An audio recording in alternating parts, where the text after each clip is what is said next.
So last week took a reverse all phase C trade from this POI right here, which ended up being a 0.5% loss because I'm in a drawdown at the moment. I changed my risk from 1% to 0.5%. So we had the entry, and then once I enter, I see either hitting TP or stop loss, and it hit the stop loss. So that's that.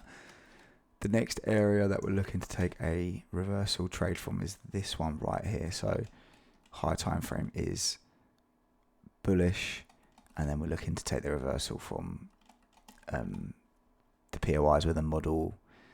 We can see the model, which we have one here and one here. There is POIs in between here, but I don't really like them ones. This was here. Yeah, so I don't really like the POIs here. We've got quite a few, but this is the main one here where we've got literal session lows right there. So that's the best place to take it. I'll be looking for reversal trades here. I also will be looking for pullbacks, sell trades into this POI from these POIs. So looking to take reversal buys here and sell pullbacks from in here. There is multiple POIs that are really close together, so it's just going to see what happens in this area, but I'm happy to take sells from this area into this POI down here. I'm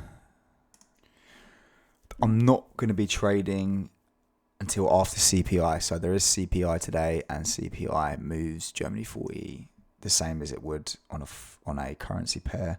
So I'm not trading anything until after CPI. So CPI UK time is at 1:30 p.m.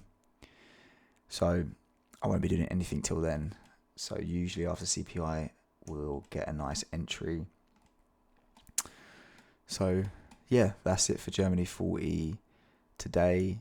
Just to recap, I'm looking for reversal POIs from here to buy, to then target this high up here, and I'm also looking for pullback sells from these POIs into the reversal POI, and I won't be trading until after CPI, which will be 1:30 UK time. So yeah, that's it for daily analysis on Germany 40.